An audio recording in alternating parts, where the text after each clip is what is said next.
Hello, नमस्कार, स्वागत है आप सभी का। कैसे हैं सभी लोग? आशा करते हैं कि आप सभी लोग अच्छे होंगे। तो जैसा कि आप सभी लोगों ने थंबनेल देखकर जान गए होंगे कि कौन-सी क्लास आज होने वाली है।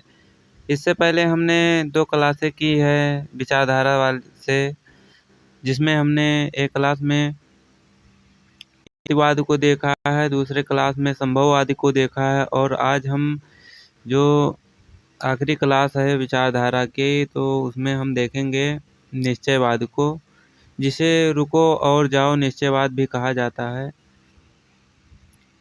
इससे पहले की 2 क्लासें आप लोगों ने नहीं देखी है तो जाकर देख सकते हैं। वो क्लास काफ़ी बहुत ही अच्छी क्लास है, जो निश्चयवाद या नियतवाद जो है उसको हमने बहुत ही अच्छे तरीके से समझा है नोट्स के थ्रू और बहुत ही अच्छे-अच्छे बिंदु को हमने देखा है। उसके बाद में हमने संभववाद को देखा है। आज हम देखेंगे इसमें नवनिश्चयवाद क्या है। आप सभी को आशा दिलाते हैं कि यह क्लास आपके लिए बहुत ही महत्वपूर्ण होगी और आपको मैं 100% गारंटी के साथ कहता हूँ, अगर आप लोगों ने इस क्लास को ध्यानपूर्वक सुन लिया और देख लिया तो आप लोगों को यह क्लास जो नवनिश्चयवाद का है, कभी देखने की ज़रूरत नहीं पड़ेगी। इसमें सफिशिएंट टॉपिक हैं, जिसके माध्यम से हम नवनिश्चयवाद को बहुत ही अच्छे तरीके से समझेंगे। तो आप लोग अगर इस क्लास को देखते हैं तो निश्चयवाद का जो भी कोई भी आपके मन में क्वेश्चन प्रश्न होगा तो वो क्लियर हो जाएगा। इसके पहले हमने 2 क्लास को किया है, जिसमें निश्चयवाद और संभववाद को हमने देखा है। आप लोग इस क्लास को देखने के बाद उस क्लास को ज़रूर देखिएगा और उसका नोट्स बनाइएगा। अगर आपको यह क्लास पसंद आएगी तो इस चैनल को सब्सक्राइब, लाइक, शेयर, कमेंट करिएगा जो भी कुछ होता है। तो चलिए शुरू करते हैं बिना देरी करते हुए। सबसे पहले हम देखेंगे कि अगले वाले क्लास में हमने क्या पढ़ा है, जिससे कि यह क्लास उस क्लास से कनेक्ट हो जाए और समझने में आसानी हो। जो हमने पहली क्लास की है निश्चयवाद। निश्चयवाद के बारे में हम थोड़ा-सा समझेंगे, उसके बाद में संभववाद को समझेंगे, तो फिर उसके बाद में नवनिश्चयवाद को हम देखेंगे। तो जो नियतवाद है या निश्चयवाद, नियतवाद को ही निश्चयवाद कहा जाता है, प्राकृतिकवाद भी कहा जाता है और पर्यावरणवाद कहा जाता है और जलवायुवाद भी कहा जाता है। तो ध्यान में रखिएगा। तो जो नियतिवाद है वो हम उस क्लास में बहुत ही अच्छे तरीके से समझाए हैं, लेकिन हम कुछ पॉइंट बता दे रहे हैं कि जो नियतवाद है वह क्या है। तो नियतवाद के जो जनक हैं यानी प्रबल समर्थक हैं वो रेटजल महोदय हैं। उसके बाद में रेटजल की शिष्या जो अमेरिका की हैं एलिन चर्चिल संपुल महोदय ने इसके समर्थन में काफ़ी योगदान दिया है, इसके प्रचार प्रसार किया है और इसको बढ़ाया है। तो जो नियतिवाद है वह कहता है कि जो प्रकृति है ना, प्रकृति जो है वो मनुष्य पर कंट्रोल यानी नियंत्रण करती है। मनुष्य जो भी क्रियाएँ करता है वह प्रकृति के नियंत्रण में होता है। प्रकृति पूर्ण रूप से मानव पर हावी है और प्रकृति डिसाइड करती है, यानी प्रकृति ही निर्णय लेती है कि मनुष्य को किस प्रकार का जीवन यापन करना है। तो यह है जो नियतवाद है। उसके बाद में हम संभववाद में क्या कहते हैं, तो संभववाद की जो विचारधारा है वो नियतवाद की विचारधारा के विपक्ष में जन्मी थी। उसके बाद में तो जो संभववादी विचारधारा है वह कहता है मानव जो होता है वो संभावनाओं का स्वामी होता है। मानव प्रकृति में चेंज कर सकता है और मानव जो है वो प्रकृति के बस में नहीं है। यानी जो मानव है वो प्रकृति को प्रभावित करता है और जो मानव है वो खुद भी प्रकृति से प्रभावित होता है। वही जो नियतवादी हैं वो कहते हैं कि जो प्रकृति है वही डिसाइड करेगा कि कहाँ पर अनुकूल परिस्थितियाँ हैं, वहीं पर मानव सर्वाइव कर पाएगा। और जो संभववाद है वो कहते हैं कि प्रकृति के विपक्ष में मानव ने जाकर प्रौद्योगिकी यानी तकनीकों का उपयोग करके विभिन्न स्थानों, विभिन्न जलवायु में अपने जीवन को सर्वाइव कर लिया है और प्रकृति में अपना वर्चस्व स्थापित कर लिया है। तो ये था अगली जो क्लासें हमने की है उसके बारे में। तो आप लोग वो क्लास देखिएगा तो बहुत ही अच्छे तरीके से समझ में आएगा। जैसा कि आप सभी लोग जानते हैं कि इस क्लास में हम नव निश्चयवाद को देखेंगे। तो चलिए देरी न करते हुए शुरू करते हैं इस क्लास को। अगर आप लोगों को यह क्लास पसंद आती है तो सब्सक्राइब करिएगा चैनल को और हमें अपना सपोर्ट दिखाइएगा। तो चलिए शुरू करते हैं हम। नव निश्चयवाद। नव निश्चयवाद क्या है इसको देखेंगे, इसके जो प्रबल समर्थक हैं उन्हें देखेंगे, और नव निश्चयवाद है जो दोनों विचारधाराओं के बाद में उत्पन्न हुई है सामंजस्य स्थापित करने के लिए दोनों विचारधाराओं में। तो हम देखते हैं एक एक पॉइंट को। नव निश्चयवाद, जिसे रुको और जाओ निश्चयवाद भी कहा जाता है। नव निश्चयवाद को नियो डिटर्मिनिज्म कहा जाता है, और जो रुको एंड जाओ निश्चयवाद है उसे स्टॉप एंड गो कहा जाता है। तो चलिए हम देखते हैं। यह क्लास एकदम आसान तरीके से समझेंगे, बिना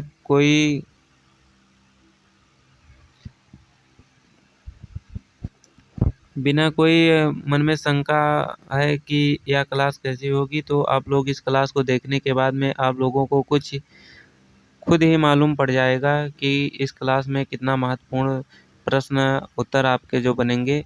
यह क्लास विशेषकर एमए, बीए, नेट, जीआरएफ सभी जितने जियोग्राफी से संबंधित हैं सभी एग्जामों में पूछे गए प्रश्न हैं।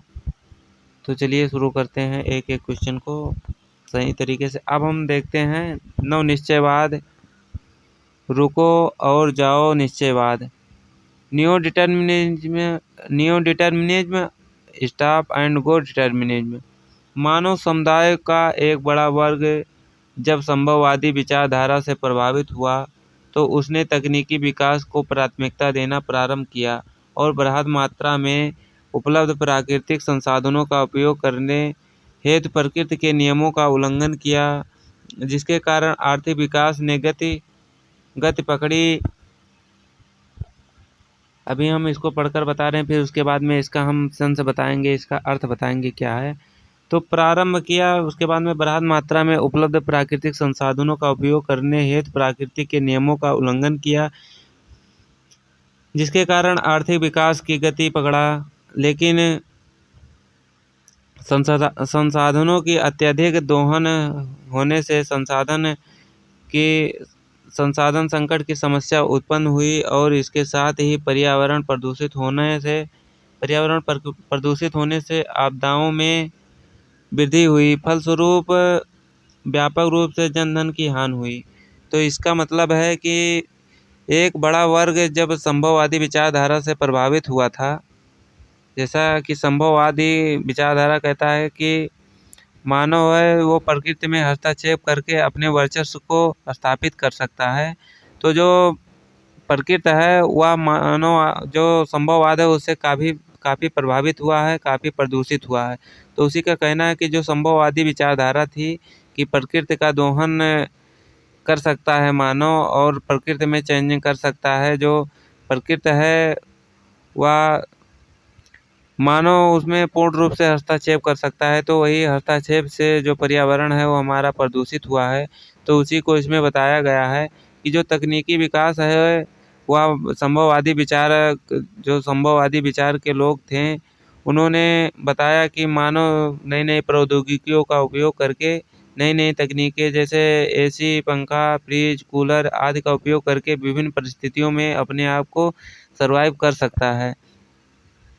तो इसका बृहद मात्रा में प्रयोग किया और जो प्रकृति से संसाधनों का अत्यधिक दोहन किया ताकि जिससे कि प्रकृति के अत्यधिक संसाधनों का दोहन किया, जिससे ऊर्जा संकट और विभिन्न प्रदूषण जैसी समस्याओं का जन्म हुआ। जैसा कि आप सभी लोगों को हम थोड़ा सा बता दें, प्रकृति में जैसे कोयला था तो कोयला का अगर संभववादी विचारधारा के लोग न होते तो उन्होंने कोयले का उपयोग किया, खानों से निकाला, फिर उसको जलाया, फिर वो उससे कार्बन निकला। कार्बन से निकलने के कारण ग्रीन हाउस जो गैसें हैं ग्रीन हाउस गैसों में वृद्धि हुई, जिससे जो ग्लोबल वार्मिंग है, वैश्विक तापन है, वो बढ़ा। तो इससे पर्यावरण में काफ़ी चेंजिंग देखने को मिला, जलवायु परिवर्तन होने लगा है, जिससे आज के मानव के लिए काफ़ी खतरा बना हुआ है, जो जलवायु परिवर्तन है यानी ग्लोबल वार्मिंग। तो इसका कहने का मतलब यही था।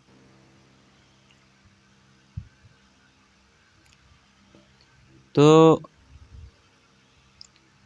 वही संभववादी विचारधारा के कारण ही आज व्यापक रूप से जनधन की हानि हुई है, जिससे आए दिन देखने को मिलता है कि टेम्परेचर यहाँ का रिकॉर्ड तोड़ा, 50 डिग्री सेल्सियस, 52 डिग्री सेल्सियस तापमान। तो ये जो है वो प्राकृतिक प्राकृतिक में हस्तक्षेप करने के कारण ही हुआ है। प्रकृति का गलत गलत तरीके से विदोहन हुआ है, उसका यही परिणाम है ग्लोबल वार्मिंग जैसे हमें समस्याओं को देखने देखने को मिलता है। जैसा कि आप सभी लोग जानते होंगे कि पहले जो होता था गर्मी, वो काफ़ी कम होती थी। अब आज के समय देखिए गर्मी कितनी बढ़ रही है। तो ये है क्लाइमेट चेंज। तो ठंडी जो होती थी वो काफ़ी होती थी, जिससे काफ़ी फसलों को फ़ायदा होता था, और जो मानव के रहन सहन और उनके जो पर्यावरण में काफ़ी फ़ायदा मिलता था। लेकिन अब जब ग्लोबल वार्मिंग की अधिकता के कारण वैश्विक तापन बढ़ गया है, तो उससे मानव के लिए विभिन्न प्रकार की समस्याएं हो जन्म हो रही हैं, और विश्व का यानी जो पृथ्वी का तापमान है यानी वातावरण का तापमान है, वो निरंतर बढ़ता जा रहा है, जिससे हमारे जो ग्लेशियर हैं वो पिघल रहे हैं, समुद्र का जल स्तर बढ़ रहा है, और जो शुद्ध पानी था उसकी भी कमी होने लगी है। तो यही है जो प्रकृति के हस्तक्षेप के कारण मानव खुद ही भोगेगा उसके प्रकृति के प्रकोप को। तो यही बताते हैं कि विचारधारा के किस संभववादी विचारधारा के जो लोग थे, वो प्रकृति के विदोहन पर काफ़ी काफ़ी जो विचार रखते थे कि मानव जो है वो प्रकृति में हस्तक्षेप करके अपने आवश्यकताओं की चीज़ों को प्राप्त कर सकता है, और अपने जीवन को, अपने कार्यशैली को अच्छे तरीके से सुव्यवस्थित ढंग से जी सकता है। तो यही था। आप लोगों ने अगर अच्छे से सुना होगा तो काफ़ी बड़ी बड़ी बातें हमने बताई है। आप लोग इसको देखिएगा, इसका नोट्स बनाइएगा, बहुत ही अच्छे तरीके से आप लोगों को समझ में आएगा।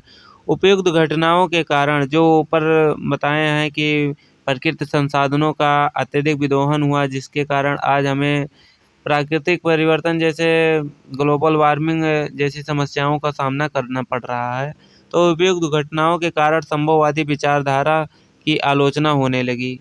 तो जब यह घटना होने लगी, ग्लोबल वार्मिंग जैसे समस्याएं हमें देखने को मिली, तो जो संभववादी विचारधारा थी कि प्रकृति का मानव पूर्ण रूप से दोहन करके अपने जीवन को सर्वाइव करता है, तो उसका विरोध होने लगा। जब ग्लोबल वार्मिंग जैसी समस्याओं का जन्म होने लगा, तो संभववादी विचारधारा का जो है वो विरोध होने लगा,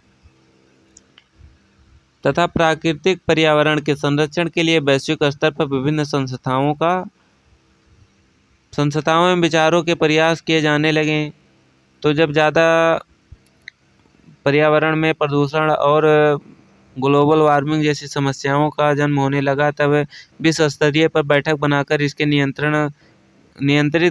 नियंत्रित करने के लिए योजना बनाई गई, और संगठन समूह बनाए गए इसी के प्रभाव को रोकने के लिए।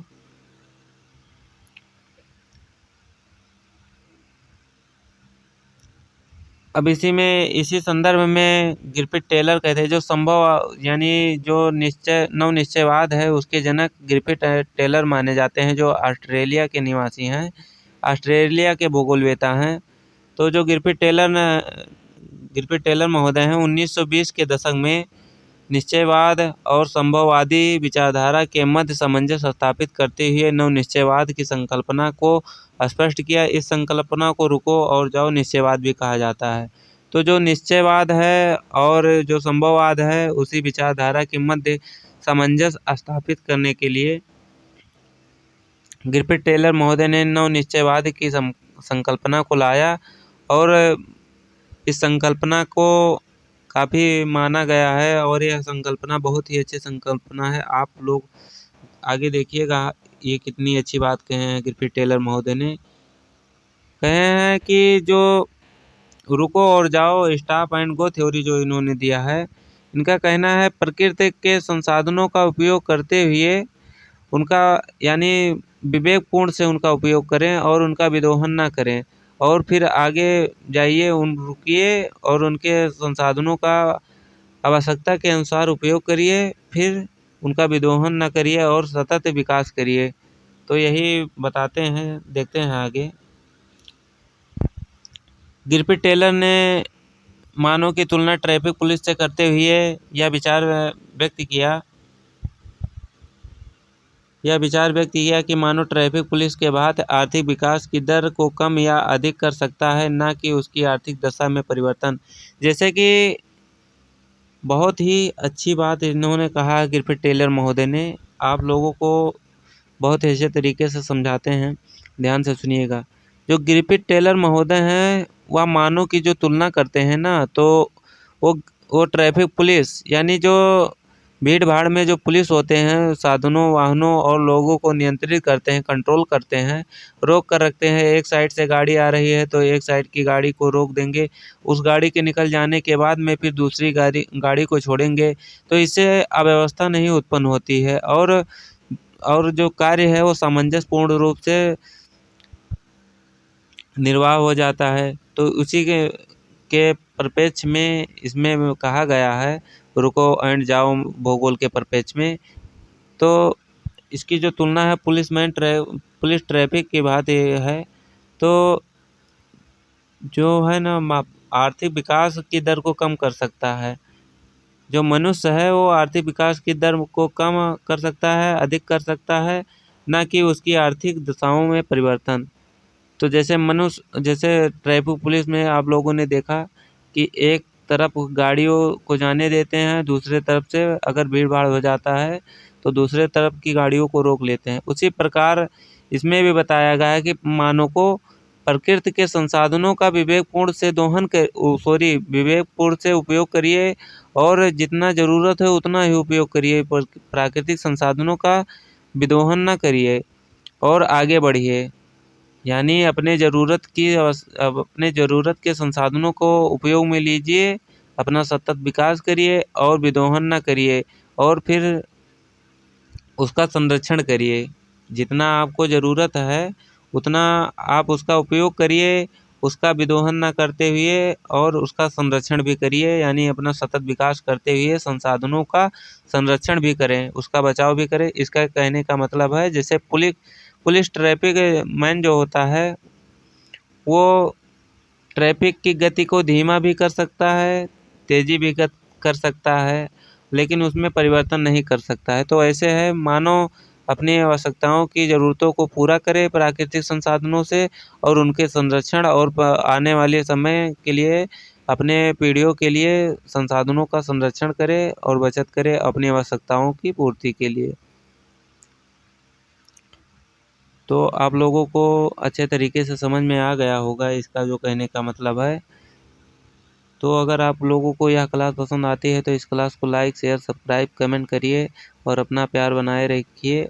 हम आपको इस चैनल के माध्यम से जियोग्राफी के यानी भूगोल के सभी महत्वपूर्ण टॉपिक जो हैं उनको कवर कर रहे हैं। तो आप लोग अपना प्यार बनाए रखिए, और आप लोगों को उम्मीद दिलाते हैं कि अच्छे टॉपिक के साथ हम आपके साथ उपस्थित होंगे। तो अगर आप लोगों को यह क्लास पसंद आती है तो लाइक करिए, शेयर करिए, सब्सक्राइब करिए और कमेंट भी अपना करिए। तो जो इसका कहने का मतलब है, वर्तमान की आवश्यकताओं को पूरा करते हुए भविष्य के लिए अपने संसाधनों का संरक्षण करिए और अपना विकास करिए। तो यही है सतत विकास जो बताया गया है रुको एंड जाओ यानी गो एंड स्टॉप थ्योरी में।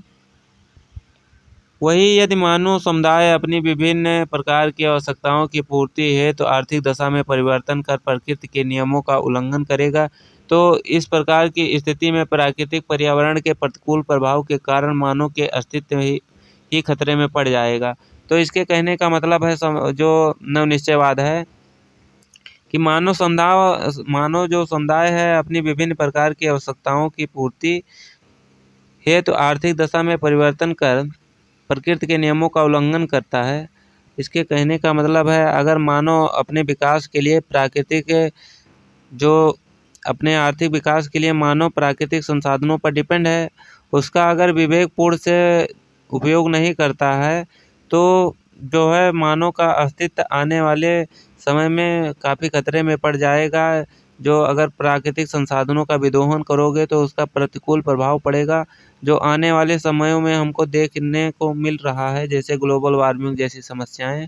तो इसके कहने का मतलब है कि विवेकपूर्ण से संसाधनों का उपयोग करिए, नहीं तो अगर पर्यावरण को हानि पहुंचाते हैं तो आने वाले समय में मनुष्य के लिए खुद ही खतरा बन जाएगा, मनुष्य खुद का ही खतरा बन जाएगा।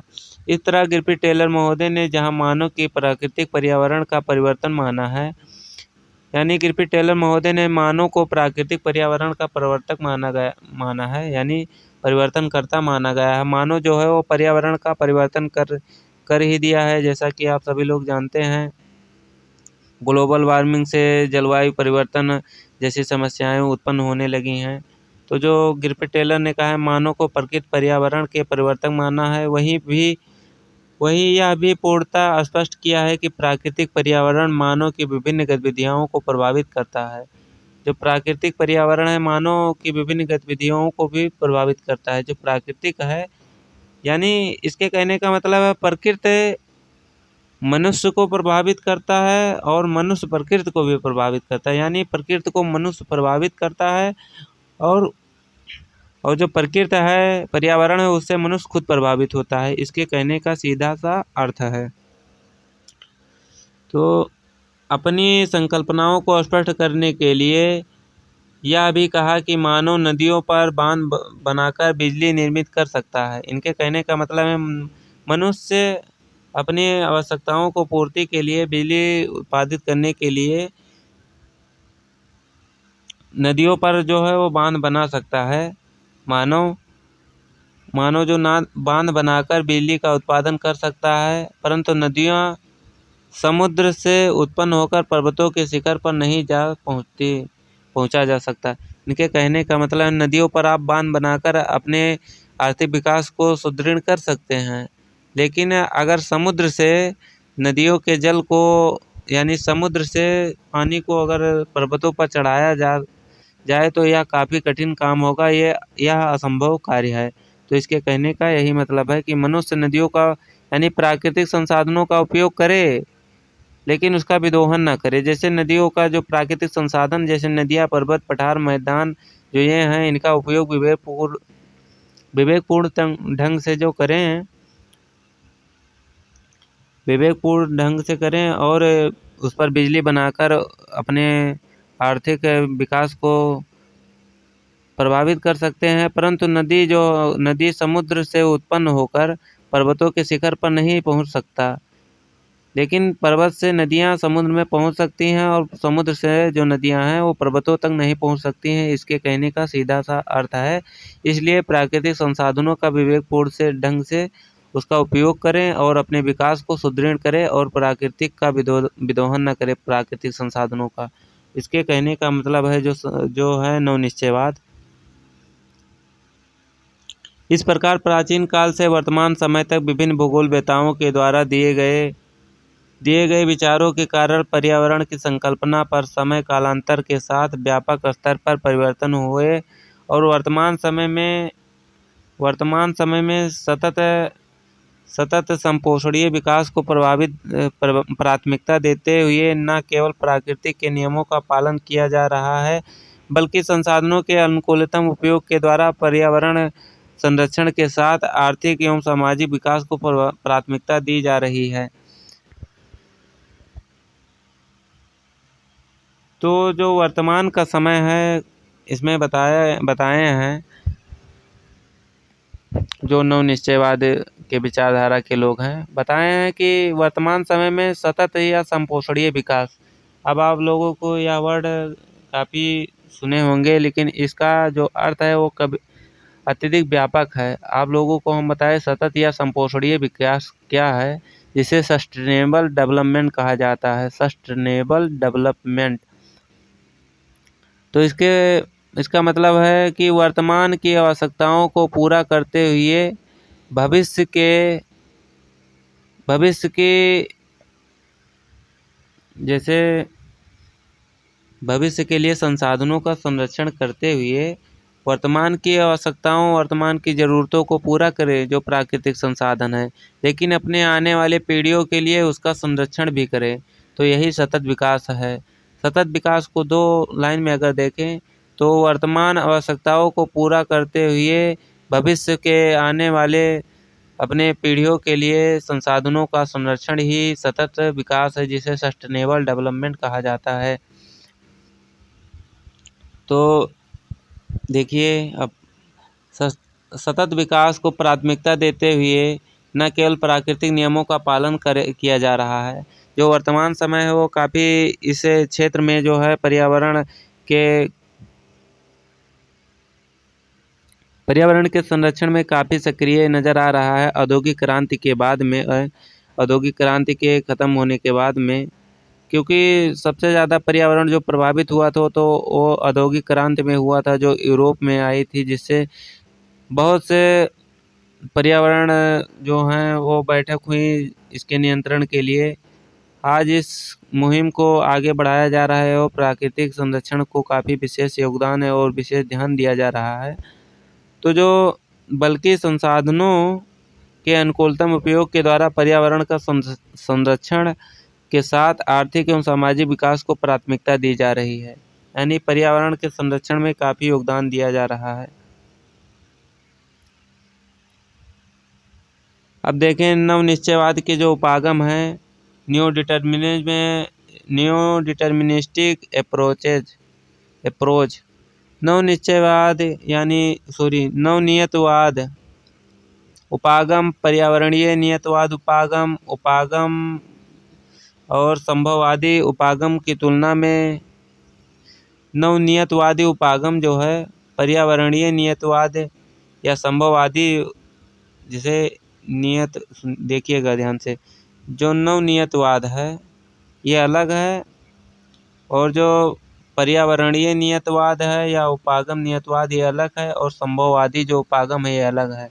तो इन दोनों को मिलाकर कहता है नवनिश्चयवाद का उपागम कि संभववादी जो तीनों उपागम हैं की तुलना में नवनिश्चयवाद कहता है कि पर्यावरणीय नियतवाद और संभववादी जो उपागम हैं उनका वास्तविक विश्व की स्थिति के नज़दीक हैं और इसे वैज्ञानिक नियतवाद के रूप में भी जाना जाता है। तो जो नवनियतवाद है वह संभववाद और नियतवाद के बीच सामंजस्य स्थापित करने के लिए इस विचारधारा का जन्म ही हुआ था। तो इसे वैज्ञानिक नियतवाद साइंटिफिक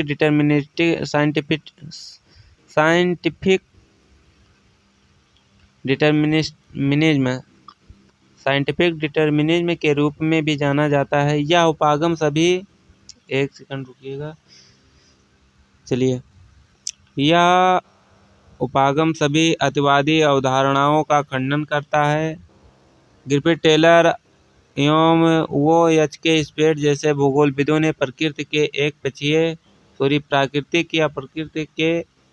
एक पक्षीय दोहन की आलोचना करते हुए बताया कि प्राकृतिक का अत्यधिक दोहन विनाशकारी हो सकता है। इसके अनुसार प्रकृति की अपनी सुंदरता एवं सीमाएं हैं। प्रकृति के संदर्भ में रुको जाओ, स्टॉप एंड गो की नीति को अपनानी चाहिए तथा प्रकृति को समझते हुए अपने विकास की नीतियों का निर्धारण करना चाहिए। तो इसको हम बता दें, इसमें कुछ है नहीं, बस वही कहा गया है कि जो नवनिश्चयवाद है वह संभववाद और नियतवाद दोनों के मध्य सामंजस्य स्थापित करने के लिए कहता है। इसके कहने का मतलब है प्राकृतिक संसाधनों का विवेकपूर्ण से उपयोग करिए और आने वाले भविष्य की पीढ़ियों के लिए उसका संरक्षण भी करिए, और दोनों एक दूसरे के साथ सामंजस्य स्थापित करके अपना विकास करें। तो आप लोगों ने देख ही लिया होगा, बहुत ही अच्छे तरीके से हमने इस क्लास को कवर किया है। आप लोग इस क्लास को देखने के बाद उस 2 क्लास को देख लीजिएगा, बहुत ही अच्छे तरीके से आप लोगों को समझ में आएगा। तो नवनिश्चयवाद क्या था, इसको हमने बहुत ही अच्छे तरीके से देखा है। कोई भी अगर आपका सुझाव है तो कमेंट में दीजिएगा, उसका हम रिप्लाई करने की कोशिश करेंगे। तो नवनिश्चयवाद जो था, इसके जनक देख लीजिए, इसके जो जनक हैं वो गिरफिट टेलर महोदय हैं, जिनका जो रुको जाओ सिद्धांत है वो काफ़ी महत्वपूर्ण सिद्धांत है, यानी नवनिश्चयवाद। तो जो गिरफिट टेलर महोदय हैं वो ऑस्ट्रेलिया के निवासी हैं। इनके कहने का मतलब है कि प्राकृतिक संसाधनों का विवेकपूर्ण से उपयोग करिए और बिना विदोहन करते हुए आगे बढ़िए। बस यही इनके कहने का अर्थ है। क्या है? प्राकृतिक संसाधनों का मानव अपने क्रियाकलापों, अपने आर्थिक स्थिति को सुदृढ़ करने के लिए विवेकपूर्ण से उपयोग कर सकता है और बिना विदोहन किए हुए आगे बढ़े, यानी अपनी आवश्यकताओं की पूर्ति करे और बिना विदोहन किए हुए आगे बढ़े। यानी गो, जाओ, स्टॉप, रुको। स्टॉप यानी स्टॉप का मतलब है रुकिए। विवेकपूर्ण से संसाधनों का, जो प्राकृतिक संसाधन है उसका उपयोग करिए, फिर बिना विदोहन किए हुए जाओ। जैसा कि एक स्थान पर कृषि करिए, फिर उसको बंजर नहीं छोड़िए, फिर उसके बाद में भी आगे जाइए। तो ऐसे आप समझ सकते हैं कि जो है उसका उपयोग करिए विवेकपूर्ण से और विदोहन न करते हुए आगे बढ़िए। तो यही है जो हमारा नवनिश्चयवाद, इससे पहले हम देख चुके हैं, जो नियतिवाद और संभववाद है। तो आप लोगों को यह क्लास कैसी लगी कमेंट करके बताइएगा। तो आप सभी लोगों को यह क्लास देखने के लिए बहुत बहुत धन्यवाद। मिलते हैं किसी अन्य क्लास में, जब तक के लिए जय हिंद, जय भारत।